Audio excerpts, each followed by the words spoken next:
Sărbătorile de iarnă se apropie, iar Laponia, locul în care trăiește Moș Crăciun, este acoperit de un strat gros de zăpadă. Fulgii de nea se aștern ușor pe pământ, astfel întregul peisaj devine ca o pictură desprinsă dintr-un basm. Fii cu ochii pe noi, căci astăzi te așteaptă o aventură magică în atelierul lui Moș Crăciun. Uite, încă un cadou pentru tine. Acum vom face o magie. Oh, iată, vom turna și hop! Uite, poți să-l iei. Acum vom încerca din nou. Și hop! A? Enes, salut! Bine ai venit în casa mea modestă, dar plină de magie. Îți voi spune un secret. Foarte rar permit cuiva să mă viziteze.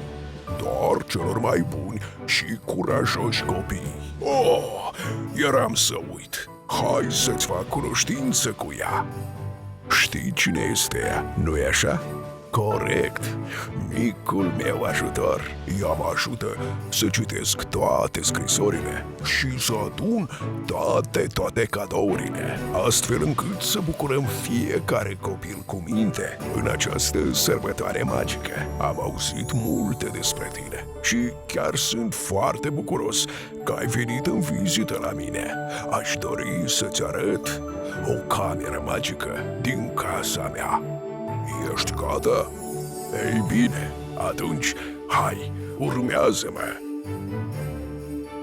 Iată această ușă magică duce în toate camerele fermecate ale casei mele. Pregătește-te, pentru că vom intra acum și vei vedea totul.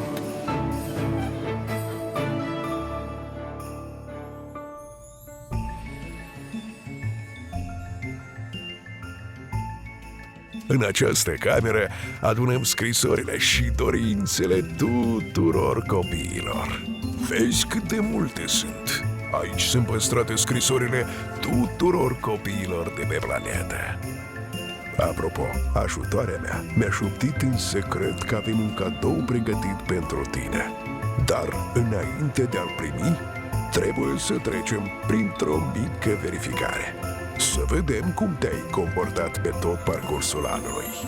Și dacă totul va fi în regulă, în atelier vom începe imediat să-ți pregătim cadoul. Ei bine, mergem să vedem.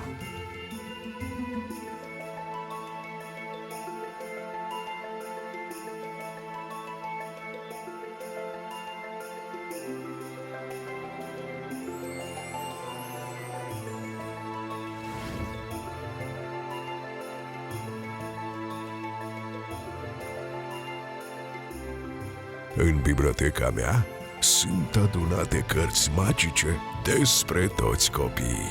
Și cartea despre tine este păstrată aici și ne vom uita în ea. Ești gata? Oh, uite-o! Mulțumesc foarte mult! Interesant, nu-i așa? Hai să vedem. Ce avem aici? Hai să vezi și tu. Câte jucării ai și ce interesante sunt. Nici eu nu am atâtea. Super! Ho, câtă bucurie pe acest chip adorabil! Aha! M-ai amuzat! Ce fotografie minunată! Ai văzut? Da. Ce mă bucur când râzi! Cu veselia ta îi faci pe toți să zâmbească.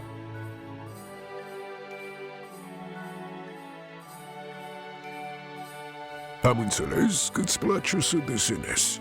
Moșul desenează și el ornamente pe ferestre. Picturile tale sunt atât de frumoase. Bravo! Ești un adevărat artist. Îți aduce aminte că avem o carte neobișnuită. Acum ne va arăta cum te-ai comportat în acest an. Ai fost ascultător? Ți-ai ajutat părinții sau nu? Poate ai supărat pe cineva? Nu ai supărat pe nimeni? Bine, acum vom afla. Dacă cartea va arăta culoarea verde, înseamnă că totul este bine. Dar dacă va fi roșu, nu este bine.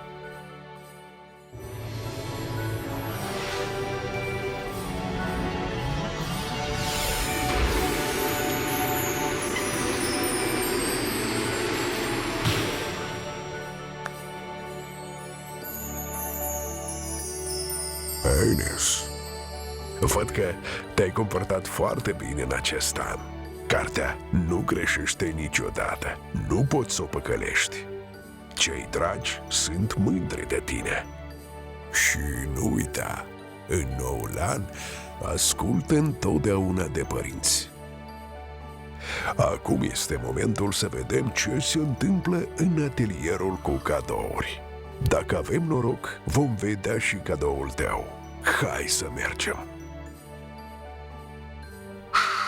Privește atent! Printre aceste cadouri, posibil să fie și al tău.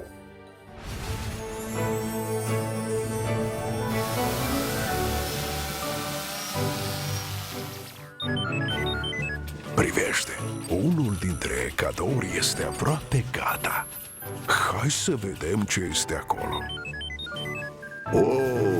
Acesta este cadoul pentru tine. Acum mașina mea magică îl va împacheta și noaptea de ajun îl voi pune sub brad pentru tine.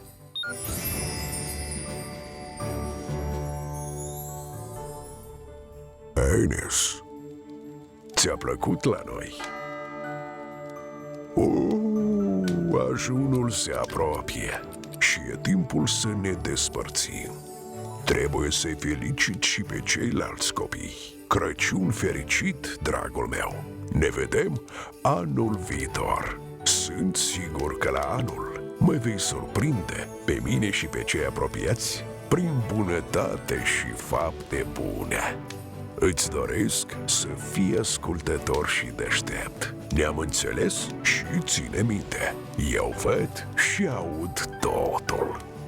Îți doresc să întâmpini Crăciunul cu bucurie și până la noi întâlniri magice.